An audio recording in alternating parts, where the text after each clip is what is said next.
Cameron Price was never a pilot. The closest he got was crashing a U-Control P-40 Flying Tiger.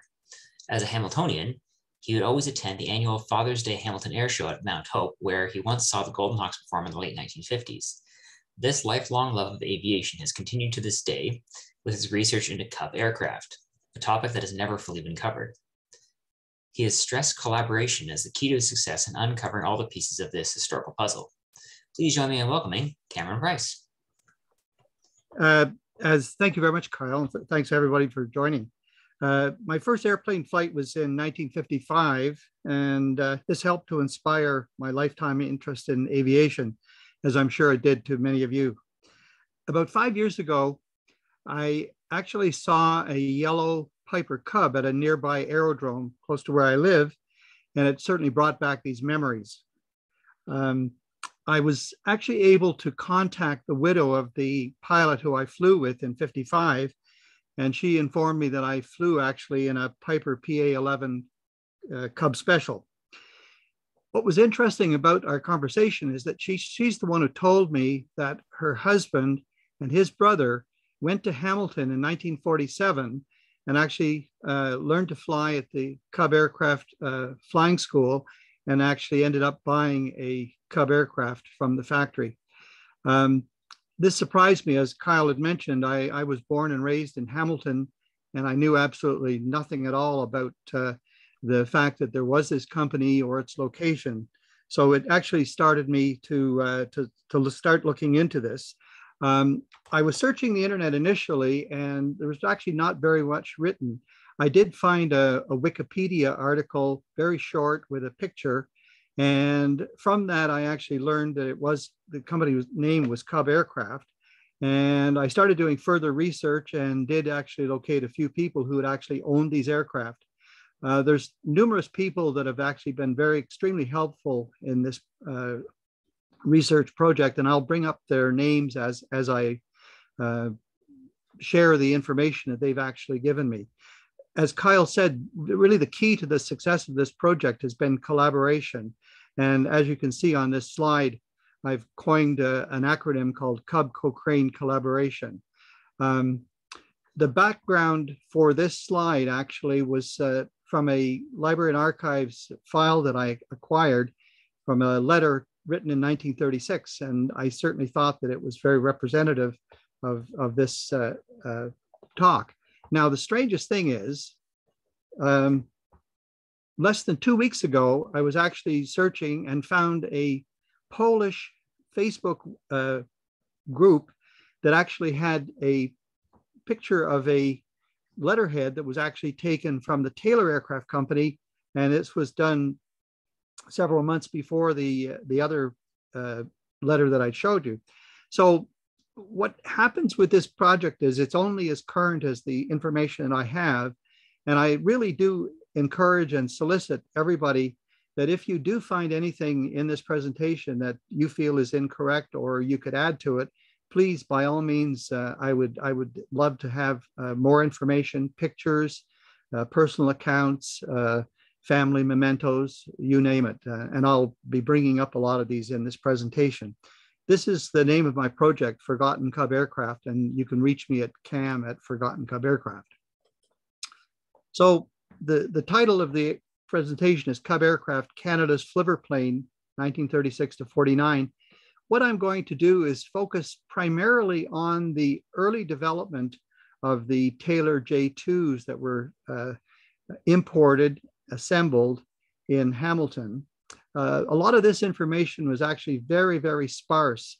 And it's through this collaboration with people that I've actually been able to put the elements together. My background is actually in the intelligence business, and so that I have computer and analytical skills that actually allow me to combine things together. But it doesn't necessarily mean that it's definitive. It's always open to interpretation. In fact, there's things that have just happened within the last half hour, which I will include in this presentation. I'll actually also talk very briefly about some of the wartime activities of Cub Aircraft in Hamilton during the war. After that, there was a production of manufactured Cub aircraft, And I'll talk a little bit about some of these and give a few examples and talk about the evolution to later models and then eventually the very sudden demise of Cub aircraft. And if time permits, I'll talk a little bit about that.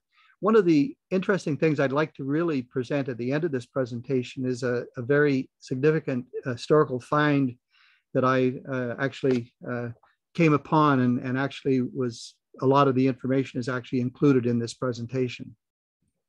So first off, you probably wonder, or some of you may have actually heard the term flivver. Flivver was a topical expression used in the 1920s and into the 1930s, and typically meant something that was small, inexpensive, and old. One example of that was the Henry Ford's Model T. That was actually referred to as a flivver car. Ford also actually did develop in 1927 3 prototypes of an aircraft, a low-wing monoplane, that actually he called the Model 2A flivver. So it was actually used as early as 1927. One of the definitions of flivverplane that I was actually able to acquire was something that brings flying within the range of an ordinary person's pocketbook. You can see that I've substituted persons for what was actually in the 1920s definition. The vision was that the flivverplane was actually going to complement and potentially replace the car. And in fact, the intent was that it would actually be about the same price, so that it would be in competition. And there was a lot of advantages that people saw as a vision of the future. One interesting fact that I found was that in Canada, there were actually 3 sets of brothers who actually did build, as you can see here, a Pete and Paul. And I considered actually it to be a flivverplane. And in fact, the 3 sets of brothers, the first were Robert and Tommy Wong from Vancouver that Matthias talked about 2 presentations ago. As well, in outside of Chatham, there were 2 brothers, Mac Galbraith and his brother Claire. They actually also built and flew a Pete and Paul. And then closer to Hamilton, there was the Hurley brothers and Robert Smith from very close by Stony Creek that actually did also build a Pete and Paul and flew it at the Hamilton Municipal Airport. It crashed in 1938 though. The interesting thing, Mac Galbraith in his newspaper article actually did state that the cost to them in materials was only $300. And they used a surplus Ford Model A engine in their Pete and Paul. I'd also like to include the Taylor brothers from Rochester, New York. They were actually earlier in 1927, 28, they were actually building what they were hoping to be would be a commercial flivverplane, something that would be inexpensive and it would be much in demand. So I'll talk a little bit about the genesis of Cub aircraft. In Hamilton, there was a flight school, in fact, one of the very first in Eastern Canada, the Hamilton Aero Club. They were located at Stewart Park along Beach Boulevard in Hamilton, and it did actually, they had access to the Hamilton Bay. They were actually one of the very first, as I'd mentioned, of the civilian aero clubs, but much encouraged by the Department of National Defense. Now, 2 members of the Hamilton Aero Club, Russell Gibson, who was a salesman, that was his day job, and the AME for Hamilton Aero Club was Gordon B. Rayner. They did form Cub Aircraft in 1936. If you read an article that Gordon Rayner wrote for the CHS back in 1973, he also did include Lloyd Dean, but I did find out that Lloyd was also, he did still remain to be a member of the Hamilton Aero Club. So I think possibly because he was a pilot, maybe he was able to work at both companies without any conflict of interest. Obviously, the Cub aircraft were able to provide aircraft maintenance through Gord and flight training through Lloyd. And of course, Russell Gibson, I think he had some business capabilities that actually he brought to the company. They had a small factory on Adams Street in Hamilton, which was about 6 kilometers from the Hamilton Municipal Airport. They were able to lease some hangar space for a 25-year contract at $100 a year, which the city of Hamilton actually grew to wish they probably had charged them a little bit more. So as of May the 16th, 1936, Cub Aircraft actually had a small staff of about 10 mechanics. Now I'll talk a little bit about Russell Gibson. Russell's day job, he was a salesman for a company called American Lubrication. They produced an oil and gasoline additive called Elixir, I guess it is. And it just so happened that William Piper and the Taylor Aircraft Company in Bradford, PA, was one of his customers. And if you know about William Piper, he was actually an oil executive. So they probably had something in common. The fact that Russell Gibson could actually provide airport mechanical abilities and flight training, they must have actually enticed Piper and Taylor to actually consider this as a means of expanding the Taylor Aircraft Company. One actual description in a newspaper I was able to find in June 36, the exact text was exclusive rights to manufacture, sell, and distribute the Silver Cub. And they actually used the word Flivverplane in the entire British Empire. This also was done, I think, in Copenhagen, Denmark. So combined with the ability to sell Taylors in the British Empire as well as the rest of Europe, that actually gave Taylor a marketplace of about 40 companies or 40 countries, I should say, to actually sell their aircraft. Russell Gibson, and his nickname was Gibby, he became the president and general manager of Cub Aircraft. Now, I'm going to digress a little bit. I'll give you certainly a little bit of history about the Taylor aircraft. The first Taylor aircraft, other than their initial prototypes, was actually the Taylor E2. If you recall, it was a relatively small open cockpit and was actually didn't really have much success from sales, partially because there wasn't an inexpensive engine and the cost of the aircraft was too much that it never really caught on. Of course, this was the start of the Depression as well. So, but an interesting find that I located actually by talking to somebody whose father actually flew the very first prototype of the Taylor E2. His name was John J.C. Charlson. Actually, he liked to be called Jack. He, believe it or not, was able to get his first flying lessons at the Ottawa Flying Club in 1929. He went on to work at International Airways at the Hamilton Airport. When I met his daughter, Janice, I happened to mention Hamilton, and she's the one who told me that her father actually had worked for International Airways. But the really interesting story is that Jack Charlson, he actually went to work in 1930 for the Roosevelt Corporation at Roosevelt Field in the United States as a ground school and flight instructor. On October the 24th of 1930, a small aircraft actually landed at Roosevelt Field, and Jack Carlson was actually able to take it up for a flight. Now, the interesting thing about it is that Janice was actually able to share with me her father's log, and he actually noted that he flew in what he thought was a chubby.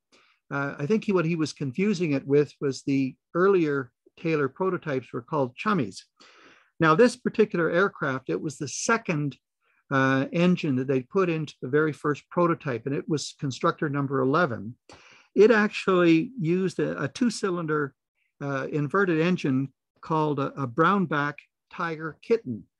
And believe it or not, the accountant for Taylor Aircraft realized that a Tiger Kitten was called a Cub.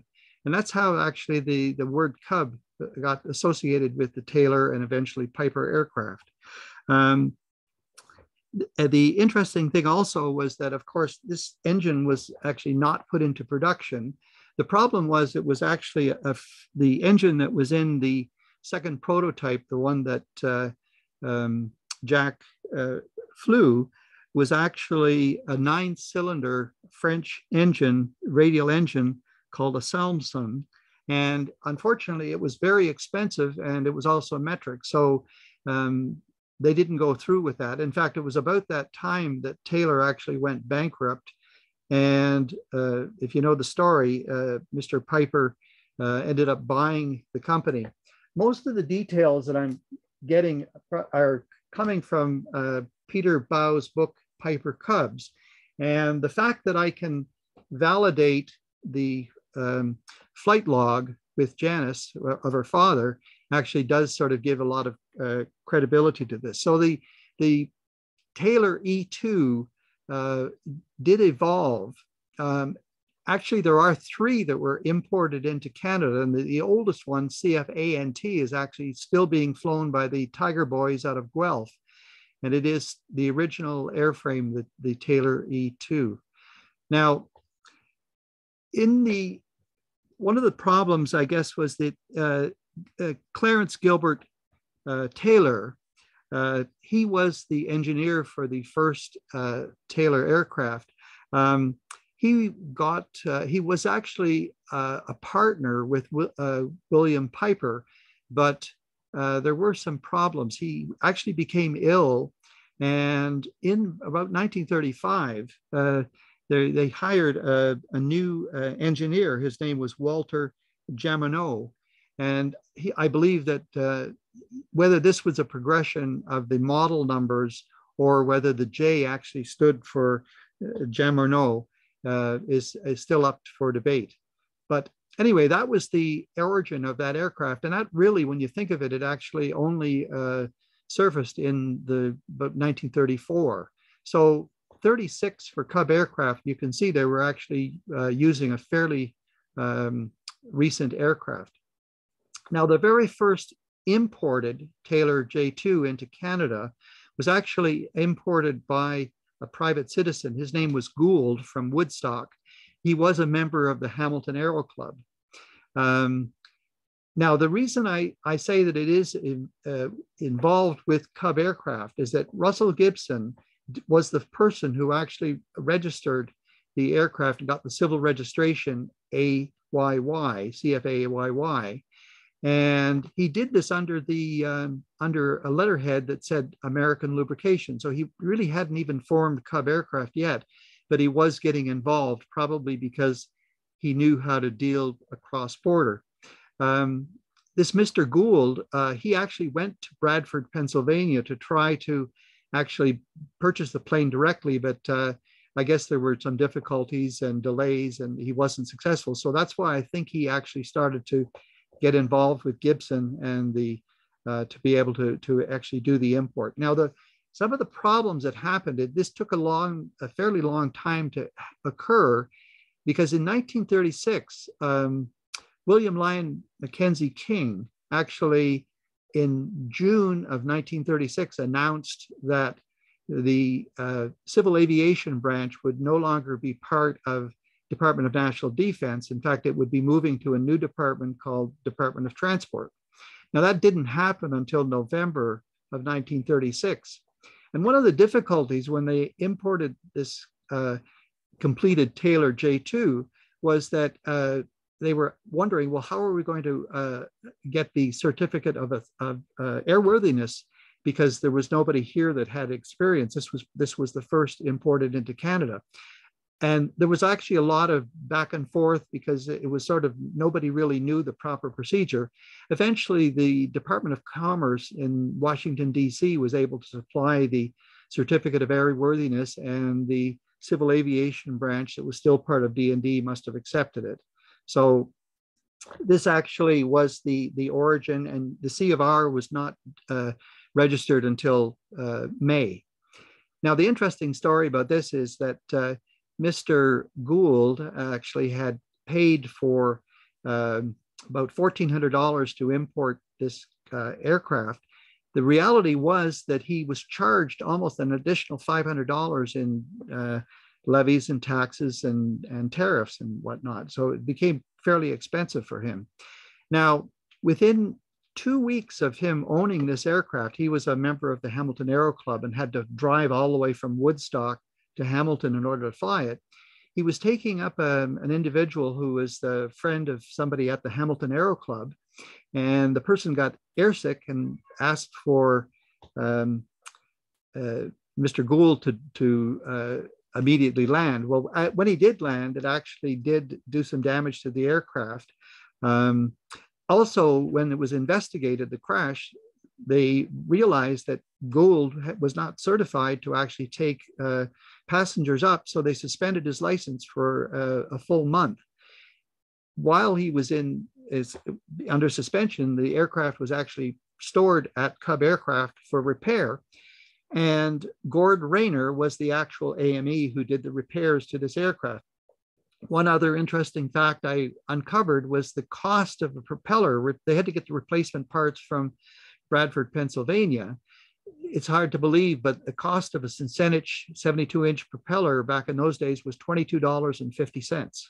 So anyway, after the aircraft was repaired, 2 weeks later, Mr. Gould had another accident, and he decided to sell it. He sold it to the flight instructor of the Hamilton Aero Club. Interestingly, his last name was Taylor, and shortly thereafter, it was actually sold to the Hamilton Aero Club. But that's the story about the very first imported Taylor J2.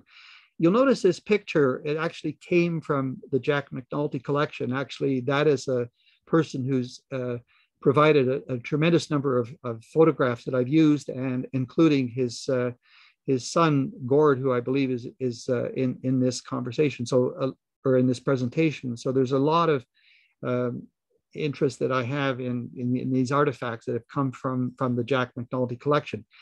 I was also told that this picture, which I tried to colorize, has come out that it doesn't show the right color of the aircraft. And I was told that it was used, the film that was using back in those days, this would be 1937, was an orthochromatic film. And I believe it was actually used more for organic photographs, pictures, of people, and things like aircraft and whatnot came out incorrectly. So I don't have a proper color. I don't know exactly what the real color of this aircraft was, but that's the reason why. Now, the next 5 Taylor J2s were imported, and these are imported completely constructed in the United States. The next one was actually imported by an owner in Sherbrooke, Quebec.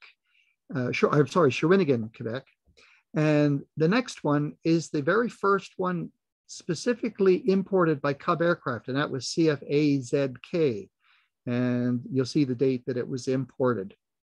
The next one was imported by the owner, AZG. AZL was a Cub Aircraft, and BAP was also brought in by the owner. Now, the interesting thing is that while I was doing the presentation and working on it, I was contacted by Trevor McTavish. Trevor lives in Calgary, and interestingly, he was able to tell me that his grandfather, Franz McTavish, actually had owned several of these Taylor J2s. I don't think at the time either one of us realized that eventually Franz McTavish would actually end up owning 2 of the very first Taylor J2s imported into Canada. They were the Cub aircraft was actually sold about a year after it was imported. I presume that AZK and AZL were actually both used by the Cub aircraft training company to actually do pilot training. Franz McTavish was the third owner of AZG, and an interesting thing, I'll be bringing it up a little later, his involvement with Ottawa. He actually kept this aircraft for another year or so and ended up actually selling it to the Ottawa Flying Club. And shortly thereafter, he bought AZK, again, not realizing that it was probably, it was in fact the first one imported by Cub Aircraft. In 1941, Franz McTavish sold the aircraft back to Cub Aircraft, joined the armed forces, and then an interesting story is after the war, AZK was up for sale again, and Franz actually bought it and used it in his own aircraft company in Calgary, Chinook Flying Services in Calgary. What I want to show in these two images, the image on the right is actually an official a photograph that was actually taken in color. I didn't do the colorization. It was actually taken in 1940. And again, we don't know if, we're thinking that the color was actually dark blue and with orange wings, but it is very, very much accurate. The one on the left, what I tend to do is take these images and actually colorize them myself. So I've only estimated what the color might have been. Now, to show how dynamic this presentation is, this is unbelievable. 1/2 hour before the presentation started, Trevor McTavish sent these to me and said, do you think you can incorporate them into the presentation? I said, well, I'll give it a try. So these are basically fresh off the drawing board, and Trevor's been very, very helpful in providing a lot of information. This shows the collaboration. So that's the exact time that I incorporated these into the presentation. Now, one of the things Cub Aircraft wanted to do, obviously not just import completed aircraft, Taylor J2 aircraft, they actually wanted to do the assembly in Hamilton at the factory on Adams Street. Most definitely, CFBAX was the very first Taylor J2 that was assembled in Hamilton, and you'll see on the next slide how we actually determine that. The COR of registration was in 1936. It was sold to a Mr. Monroe in Toronto, and unfortunately, BAX is the third in row. It, BAY, and BAZ, another Taylor J2 and a Waco plane were actually destroyed at a flying fire at the Toronto Flying Club in 1937. The only picture I thought I would have is this from a Canadian Aviation publication. They advertised it in March of 37 as well as October. So even though they were doing it in October, all these aircraft had actually expired. Now, the really amazing thing about this is on precisely 4 weeks ago to the day, I got home and actually received an envelope in the mail.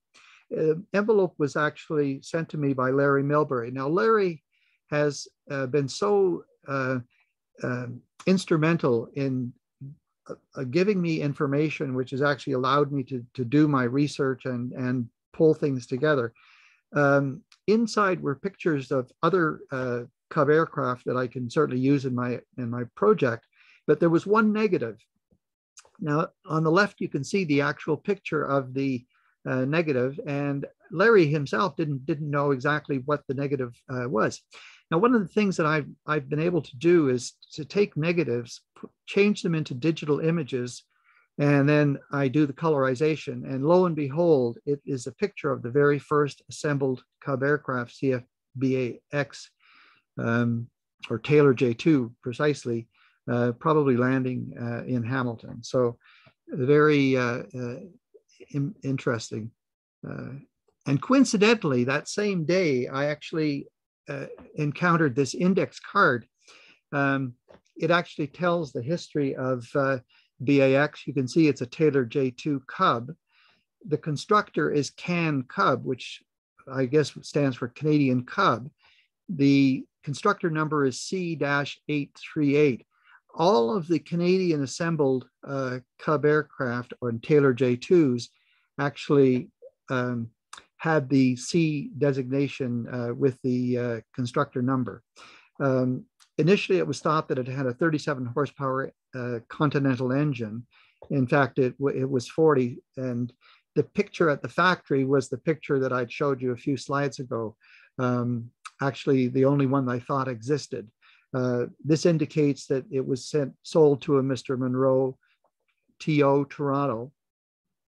And the other confirming fact is that it was destroyed by fire at the Toronto Flying Club number 3 hangar on April the 10th, 1937. Now, the significant thing is handwritten, if you can see that, the aircraft parts were imported from the USA and partly assembled at the CNE in September 36. Now, I do know the fact that Gord Rayner, the AME for Cub Aircraft, actually worked diligently at the CNE in 1936 to actually have this aircraft assembled and put on display. Now, at the end of the presentation, I'll tell you exactly where I found out this information. I'll keep you in suspense until then. Now, in 1937, the Cub Aircraft Corporation actually was formed, and it was formed from companies in the Hamilton area, Atlantic Acceptance, and this Arcan was formed specifically to take over this company. What it did do is it provided a board of directors, stocks, shareholders, so that in fact, it actually made this more of a viable business. Russell Gibson was retained as a general manager, and the funding was actually allowed for expansion. The reference that I'm using here is at the bottom. There was a royal commission because there were some business practices that weren't really conducive, I guess, to the aircraft business, but and it really partly may have helped in the demise of Cub Aircraft. I'll have to do further research on that. In addition to Cub Aircraft now being incorporated as Cub Aircraft Corporation Limited, they still ran their flying school at the Hamilton Municipal Airport. The ground school was still held on Adams Street, and they were in competition with the Hamilton Aero Club. The picture on the left is actually the picture of a 14-year-old Glenn White, who actually, at age 14, did solo in what I think was one of the original Taylor J2s, either AZK or AZL. Remember the name Glenn White because he is very, very prominent in further developments at the airport. The picture on the right is actually the back end of the International Airways hangar, and you can also see just by the vintage of the cars, this was taken, I think, in 1937 as well. And it was a negative that actually I converted from the Jack McNulty collection at Library and Archives with Gord's permission, as well as the Library and Archives. Interestingly, there is a Ottawa connection. Ottawa Flying Club actually did own BDA, and BBZ was actually another member's plane, but they're both Taylor J2s. The building is actually the first clubhouse, and those telephone poles are actually Hunt Club, if people who know Ottawa. So this was actually very significant. The other thing is that Franz McTavish, he actually became the general manager, president of the Ottawa Flying Club in 1938. And interestingly, Jack Carlson was the president of the Ottawa Flying Club in 1936. Jack Carlson as well was a CAHS Ottawa chapter member and did actually make presentations in Ottawa as well as Toronto in 1984, just before he passed away. This is actually from the McTavish collection.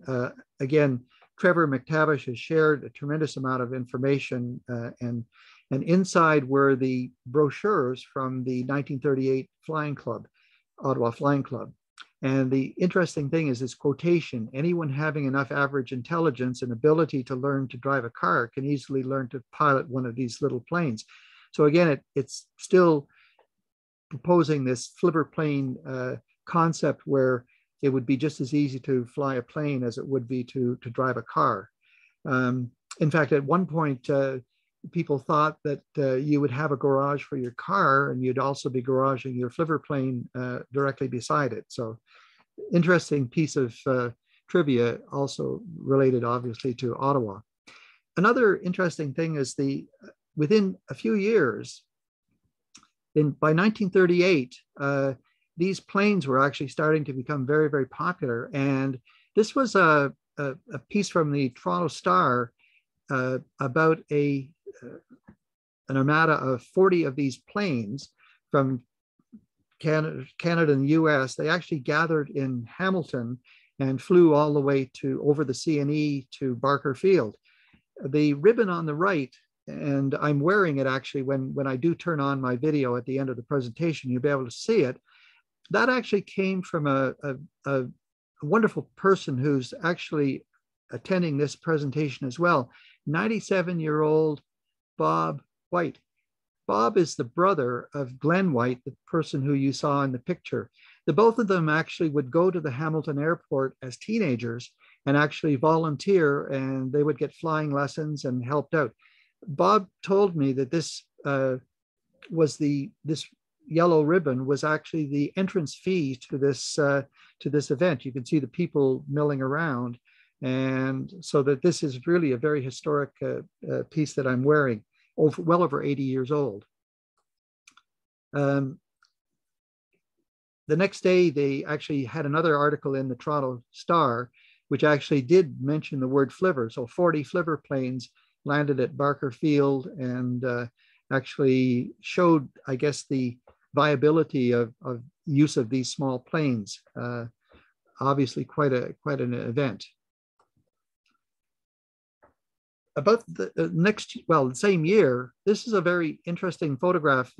You may have seen this photograph on that Wikipedia page I mentioned earlier. It was actually put up by the daughter and grandsons of Al Andrews. Al Andrews is the gentleman who I'm pointing out here, actually holding the propeller with his legs crossed. Interestingly, this was also something that Larry Milbury had sent to me from an estate sale from a gentleman. His name was Harold Humphreys. He also worked at the factory back in 1938.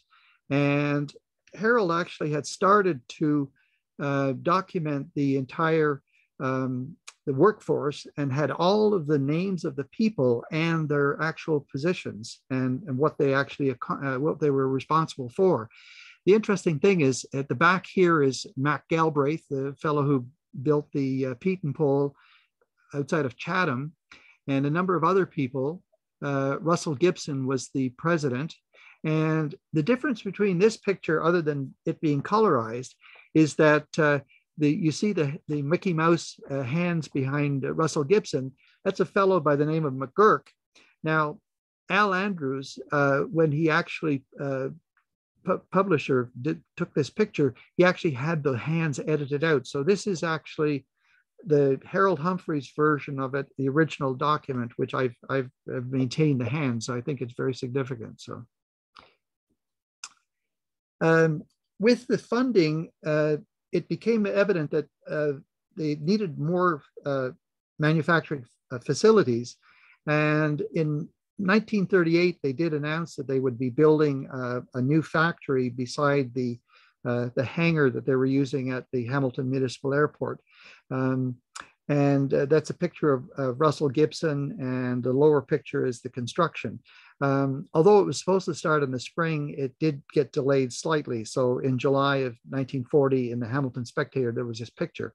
The two aircraft that you see at the top, BUC was actually a Piper J4 coupe, and AUF is actually a Fleet 2. Now, some of the wartime activities, obviously they did repairs, did some training and whatnot. And I only wanted to sort of focus on maybe two items on this list. The Irvin parachute drop tests. Interestingly, I found out that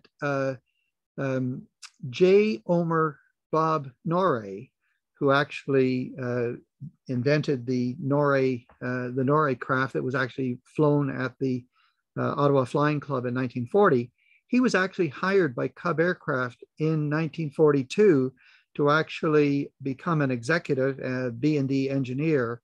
And they used his prototype, the very first Norrie, to actually do parachute drops of Irvin parachutes. They modified the aircraft, put in a plywood tripod, and used an 185-pound dummy that they would actually test these parachutes on. Interestingly, Bob White, actually, when I asked him, well, why would they be doing parachute drop tests? And I guess I was very naive. He said, well, I don't think you'd want to give a paratrooper an unused parachute.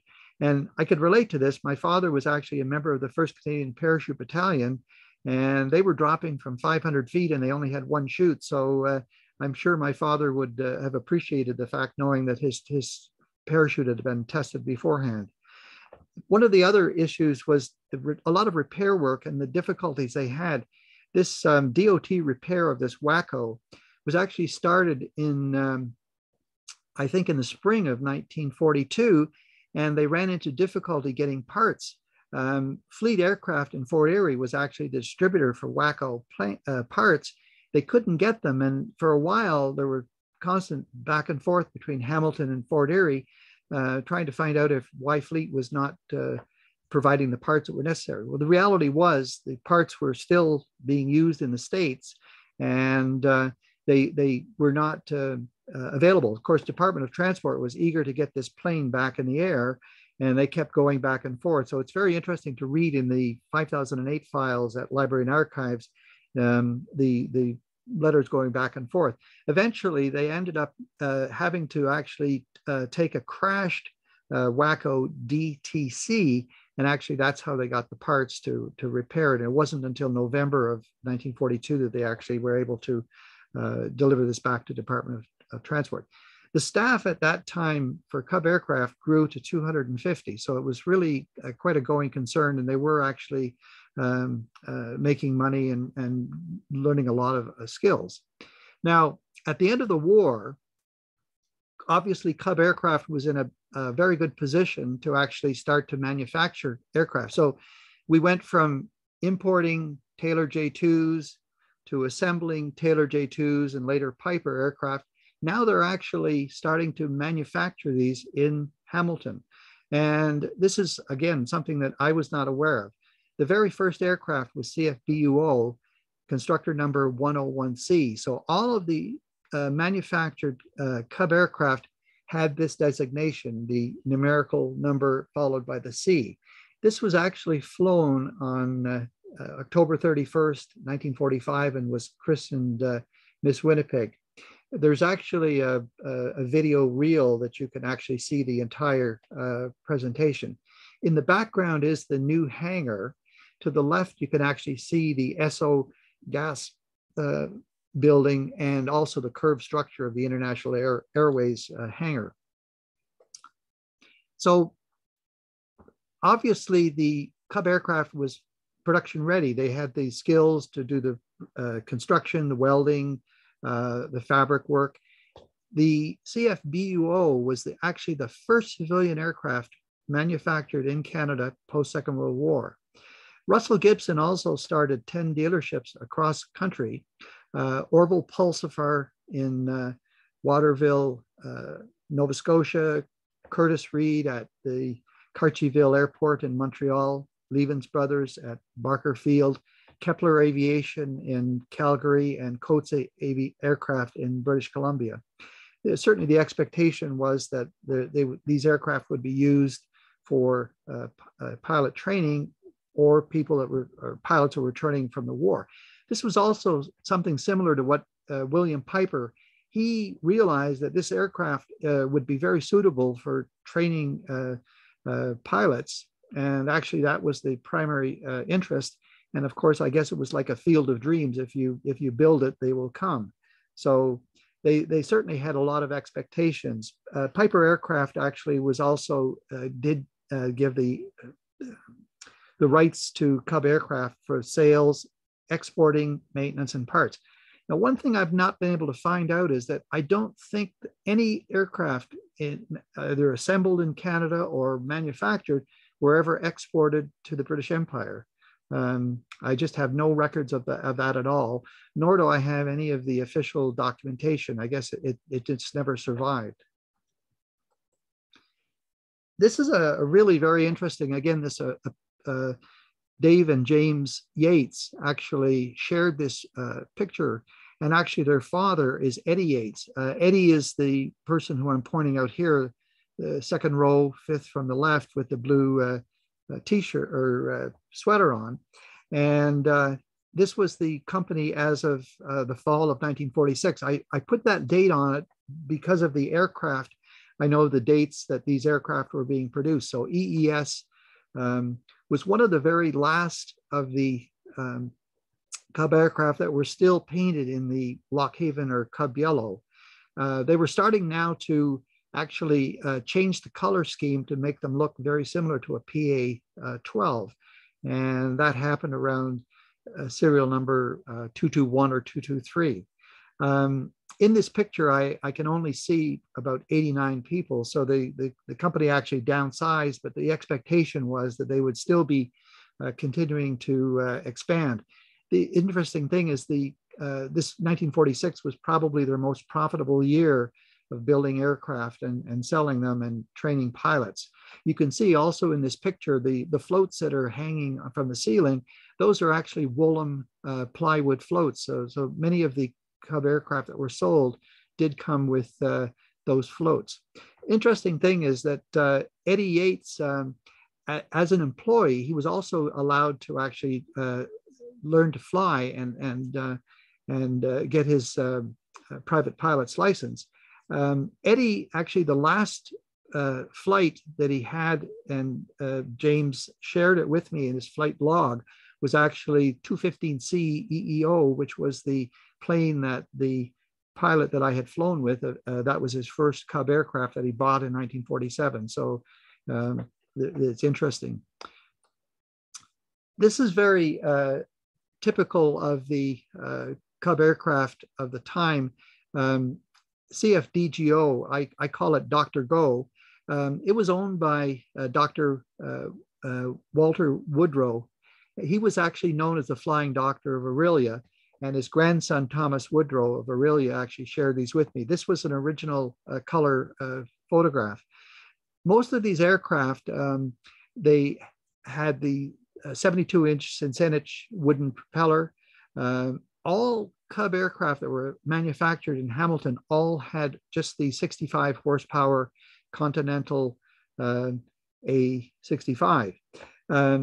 The bottom picture on the right is, interestingly, was the engine that was in the very first Cub aircraft that Dr. Woodrow purchased in December of 1940, CFBOT. And I acquired that, and last summer I actually did the static display, and it is hanging in my garage now. So that's it is the same, the engine that was installed in all of these aircraft. Now, one of the last assembled, manufactured Cub aircraft was EGF, constructor number 232. It was originally owned by Harold Mitchison. Harold Mitchison was the test pilot who actually flew the very first manufactured Cub aircraft, BUO. he actually was the head welder, and he left the organization in 1947 and actually started his own flying school in Saskatoon, the Mitchison Flying School, and he took CFDA DAN at the same time. Now, the third or fourth owner of that aircraft was David Hilchey. David was the person who I spoke with initially when I started this project. He was so willing to provide information, pictures, and he literally has taken me, or figuratively, under his wing to teach me a lot of things about this. David actually owned his aircraft for 36 years. And when he retired from Department of Transport in Yukon, Watson Lake, Yukon, is actually sold it, and it is still being flown. The picture on the left is actually an original color photograph of that aircraft in 1950. And you can see the coloring scheme of that. It was actually painted to look like a PA-12, but it still was a J3C-65. Another picture on the right was also that David had provided. And there's one of those index cards that I was talking about before. And I only have one video in this presentation. I'm just going to play it now.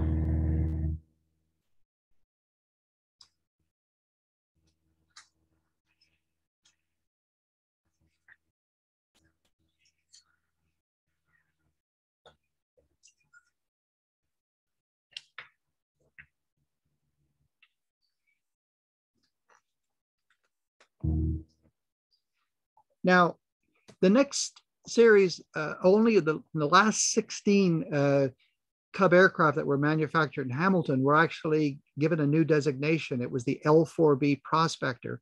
What ended up happening is that they were running into difficulties, I think financial difficulties, and they did have a few mishaps at the factory. So they actually started using US Army surplus fuselages, and actually made some modifications. They added an extra fuel tank behind the passenger compartment. The rear seat was removable, and the control stick, so actually it could be used for taking provisions into northern communities. And also some of them were actually fitted with a hopper that actually could be used for agricultural spraying. The run of the Prospector ran from 233C to 249C, and 207C was the first prototype that were used. What the intent here was that it was actually supposed to be comparable to the Piper PA-11 that had just been released in the States. So this was being sold as the Canadian version, but it did not have the enclosed cowling. It still had the exposed cylinders. And as you can see, most of them had the color scheme that was used on most Prospectors was, in this case, Diana Cream and Tennessee Red, although blue was actually also used as well. This picture, again, came from the Jack McNulty collection. This was a negative that I converted in 2018 and then did the colorization to make it look the way they're intended. So 90% of the parts and materials that went into the manufacture were actually sourced in Canada. I did mention the first serial number was 101C up to 249C. The very last one was C250. There were these mishaps in 1946, which actually did set them back production-wise. In fact, in the book that I initially was told to look, or the Ken Molson and Taylor book, Canadian Aircraft Since 1909, they seemed to indicate there was 150 aircraft, but in fact, there really was only 146 that were actually manufactured at Cub Aircraft after the war. 230 was not taken up. 247 was actually a Piper that somebody tried to substitute as a Prospector. And C250, which I have included, was actually made by the Levins brothers in Toronto with spare parts. You remember the Levins brothers was one of the dealers and distributors. So they actually built this in 1952. In 1947, they started to realize that the demand for the aircraft was not evident. So they actually started, believe it or not, making portable washing machines called the Cinderella. And they actually were making car radios to be installed in imported British vehicles. and Venetian blinds. The picture of the radio there was actually, believe it or not, one that Canadian Tire actually sold. It was actually manufactured by this organization. So in 1947, the production ceased tremendously. Now, the biggest change was in 1949. Norman Vincent, he was a mining executive, and for a short period of time after the war, he was the president of Fleet Aircraft. He left Fleet, and I believe he actually went into the electronics business in Toronto. And he realized that, I guess, there certainly needed to be a lot of changes. So he actually organized a shareholder revolt. And actually, on February 21st, they actually, General Radionics from Toronto and Cub Aircraft merged to form Transvision Television, producing electronics and kit-based televisions. These were some of the presidents. And in fact, the president of Cub Aircraft, he was actually demoted and eventually let go. But they did actually keep the aircraft division. They called it Trans Aircraft. Now, what happened, Glenn White, the individual I talked about earlier, after doing some service for the Canadian Armed Forces in Chatham, New Brunswick, he actually came back to Hamilton and formed Peninsula Air Service. And in 1948 was the general manager of the airport. Trans Aircraft were still doing repairs, certifications of Cub aircraft, but the intent, they found that the airport was actually in a populated area, and they did actually want to build subdivisions, and they actually closed the runways by 1951. And Glenn White actually bought Trans Aircraft and actually did move up to Mount Hope. Peninsula Air Service actually did now flight training. They did own Trans Aircraft. Glen Air Distributor were the Piper parts distributor. Piper Aircraft, it was the franchise for selling. In fact, Peninsula Air Service and eventually Peninsula Air in 1989 was the largest Piper dealer in all of Canada. So this is what I consider to be the evolution from Cub Aircraft, and it did morph into this company that Glenn White actually managed. These were just some summaries of the number of aircraft that were assembled, and the only number I could come up with is only 236 were actually assembled, imported, and manufactured. So far lower than what they expected. And I did not ever find any exports of any aircraft. Now, what I'd like to announce in the last few minutes, I know, Kyle, I'm at my 1 hour limit right now.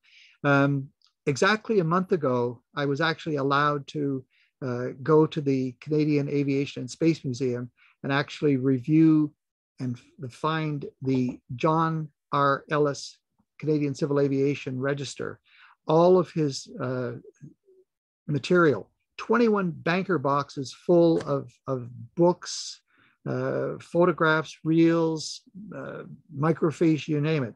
What I was very much interested in were the index cards that actually specifically for my project. Each of those card boxes hold 1,000 individual index cards, some of them double-sided. And there's 9 of these. So there's over 9,000 of these index cards. You can see here in the background is my ragged copy of the CAHS John R. Ellis CCAR.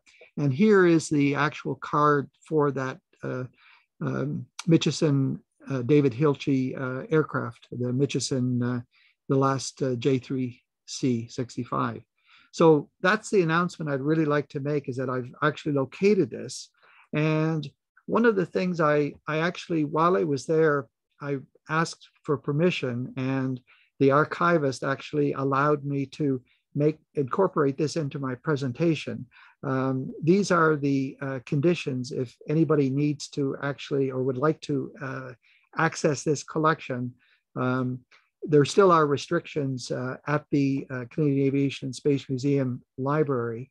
And it's also housing some displaced conservators. It's a pretty busy place, so they can only take a few people at a time. Their head library officer actually did retire, so they're, as Kyle had mentioned at the beginning, they are relatively short-staffed, and I'm sure that's part of the reason why we can't have our meetings live yet. One of the things that Adele Torrance is the head archivist there, she said that it is permissible for people to actually access this John R. Ellis collection. It does require upper level management permission, which I was granted. And one of the possibilities is a deadline if you were doing research. My justification obviously was to access the John R. Ellis collection for my Cub aircraft project, and of course to meet today's deadline. So if you need to make contact, Adele hopefully is listening in, and she'll be very pleased to accommodate you and see if your requirement would be justification enough. It's certainly an amazing amount of information, and the surprising thing is that up until maybe within the last year or so, I didn't even know that this existed, and nobody actually knew that it existed either. I was able to ask questions, and eventually I was so fortunate that Adele recognized or told me that the collection was there. Of course, unfortunately, COVID was also here, and that's what prevented me from getting there sooner. But it is still for any aviation researcher in Canada, it's just an enormous amount of information, and I certainly hope to be able to go back and delve into it further and possibly use this. One of the things I'm planning on doing is taking those index cards, which I've actually photographed, is actually to OCR them and incorporate them into my own research. So that's some of the things that I'll be doing. So one of the things that Adele had, these are her actual words, that it is the preliminary inventory. They have done a short preview of the contents, and this actually will be probably eventually provided. It needs to have a little bit of work. Some of the books in this collection could be probably put into their library, which she'll try to do. And then the biggest accomplishment is that Adele said that this fiscal year, they're going to certainly try to move some of this information onto the Ingenium website for archives, Archeon, and hopefully it will be more readily available. I think this is again, the collaboration is important, but bringing it to people so that they can do their own research, and hopefully, like I do from my kitchen table, it makes it so much easier than me driving 90 kilometers into Ottawa, especially nowadays. I just don't like doing that. Anyway, that concludes my presentation. These are just some rhetorical questions that I have about this presentation, whether you think that, and I'd certainly encourage anyone to either openly discuss this or send me your comments. Again, if I've gotten anything wrong, or you do have additional information, one of the objectives is, of course, that I would love to have more pictures and more information available.